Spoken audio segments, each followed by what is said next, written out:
Okay, so now what I just did here is one of my favorite exercise, and this is something that when I can do this without any effort and to perfection, it is the most effective training tools for the spin, for the stop, and really to optimize all of my maneuvers, because it demands for my horse to be as sharp and use his body in the most perfect way possible. So here what I'm trying to obtain is sort of a three-step process, okay? First, my horse has to back up willingly and by himself without me doing it for him. Second, the horse has to be able to go in a perfect turn to where he's really have his energy in the right parts of his body, pivoting perfectly, crossing over perfectly, and again, doing it by himself.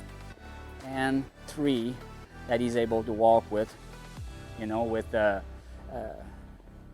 and get out into his perfect diagonal. So, but bottom line is, what I want to be able to do is do this seamlessly. I want to be able to perform this maneuver or this movement with perfection. So here is, so this is what I want to be able to do. So I want to be able to back up, look this way, and go this way without my horse changing body position, resisting, or any of that. There, he didn't go into it as nicely as he could. He kind of lost his forward motion.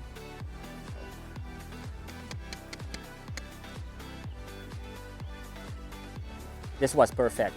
This is where I felt that my horse had the energy in the right parts of his body to back up, and he was backing up perfectly. And then when I opened the door to turn, he went from the back up into that turn without lost in motion, without any resistance, without any shift in body position. And this is what it was telling me that my horse was backing up perfectly and turning perfectly. So this is a good indicator that they can do both of those very important movements to perfection, okay? So this is something that I'll repeat a lot on my horses. Make sure that they back up by themselves. When they back up by themselves, I take them in a turn. And I want to feel no loss in movement, no loss in forward motion, and no resistance.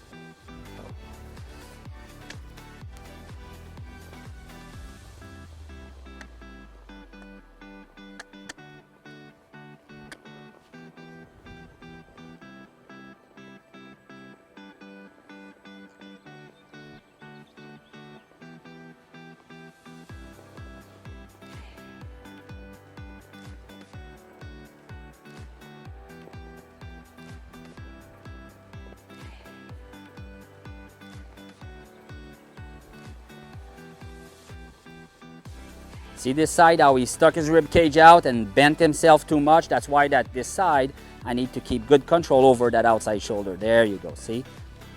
Make sure that he knows that from the back up, when he goes into that turn, much better, okay?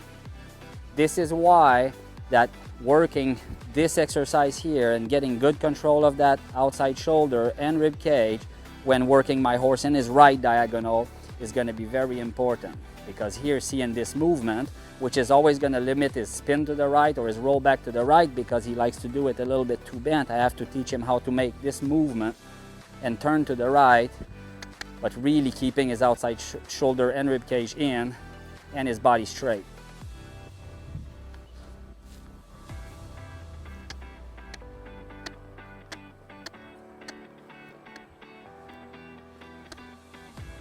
Much better.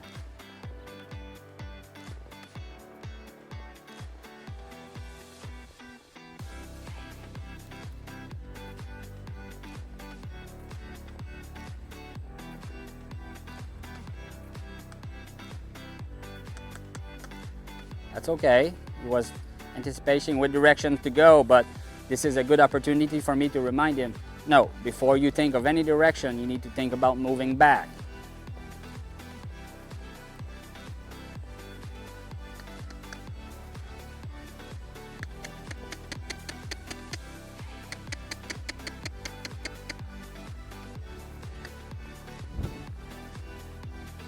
This time I'm going to turn him a little bit more there and make sure that he follows his nose.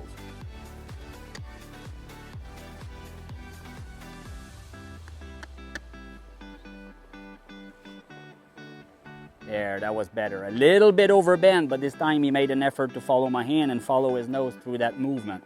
Okay, so this is why this is very important. But bottom line is that when I have a horse that can execute this movement perfectly, after I have a horse that really has his energy in the right parts of his body, and that his energy is really aligned, and he's in the perfect position for him to execute any maneuver. And so if, for instance, I'm gonna run down and stop, make a stop, and my horse didn't really make a full effort and I wanna work on it, well, I don't like to, what I like to do is just repeat an exercise that's gonna make them use their body to the maximum and really use the right parts of their body really to perfection, and repeat that until they do that easy, and then just go ask the maneuver again. This way it really allows me to teach them to do it perfectly, but without too much pressure, just by repeating an exercise, a very effective exercise that's turned into a very effective training tool.